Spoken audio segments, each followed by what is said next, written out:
اعوذ باللہ من الشیطان الرجیم بسم اللہ الرحمن الرحیم۔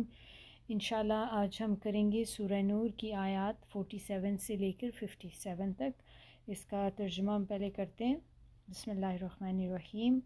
اور یقولون وہ کہتے ہیں، آمنا ہم ایمان لائے، باللہ اللہ پر، اور بالرسولی رسول پر، وَأَطَعْنَا اور ہم نے اطاعت کی، ثم پھر، یتولا پھر جاتا ہے، فریقن ایک فریق، منہم ان میں سے، من سے بعد ذالکا اس کے، اور ما نہیں، اولئک وہ لوگ، بالمؤمنین مومن، وَإِذَا اور جب، دعوا وہ بلائے جاتے ہیں، اللہ الہ کا ہوتا ہے طرف، اللہ کی، اور رسولی ہی اس کے رسول کی طرف، لیحکم تاکہ وہ فیصلہ کرے، لام ہے شروع میں جس کا معنی ہوگا تاکہ، بینہم درمیان ان کے، اذا جب، فریقن کچھ لوگ، منہم ان میں سے، معرضون اعراض کرنے والے ہوتے ہیں، وَإِنْ اور اگر، یکن ہو، لہم لیے ان کے، لا ہے اور ہم ہے، لا کا معنی ہوگا لیے ہم ان کے، الحق حق، یاتو تو آتے ہیں، الیہ طرف اس کی، مذعنین اس حال میں کہ جلدی حکم ماننے والے ہوتے ہیں، افی ہے شروع میں جس کا معنی ہوگا کیا، فی میں، قلوبہم دلوں میں ان کے، مردن روگ ہے یا بیماری ہے، ام یا، ارتابو انہوں نے شک کیا، ام یا، یخافون وہ ڈرتے ہیں، ان اس سے کہ، یحیفہ ظلم کرے گا، اللہ علیہم ان پر، اور رسولہ اس کا رسول، بلکہ اولئک یہی لوگ، ہم وہ، الظالمون ظالم ہیں، انما بس، کانا ہے، قولا بات، المؤمنین مومنوں کی، اذا جب، دعوا وہ بلائے جاتے ہیں، اللہ الہ ہے جس کا مطلب ہوگا طرف، اللہ کی، اور رسولہ اس کے رسول کی، لیحکم تاکہ وہ فیصلہ کرے، بینہم ان کے درمیان، ان یہ کہ، یقولو وہ کہتے ہیں، واو والی فینٹ پہ ہے جس کا معنی ہوگا، بتایا تھا پہلے کئی دفعہ میں آپ لوگوں کو بتا چکی ہوں اس چیز کا، اور آئی ہوپ کہ آپ لوگوں کو بھی یاد بھی ہوگا، واو الف جب بھی اینڈ پہ آتا ہے تو اس کے معنی پلورل کے آتے ہیں، یعنی کہ دو سے زیادہ لوگ، سمعنا ہم نے سنا، وَأَطَعْنَا اور ہم نے اطاعت کی، اور اولئک یہی لوگ ہیں، ہم وہ، المفلحون فلاح پانے والے ہیں، اور من جو، یطیع اطاعت کرے، اللہ کی، اور رسولہ اس کے رسول کی، ویخشی اور وہ ڈرتے ہوں، اللہ سے، ویتقی اور تقوی اختیار کرے اس کا، فاولئک تو یہی لوگ، ہم وہ، الفائزون کامیاب ہیں، اور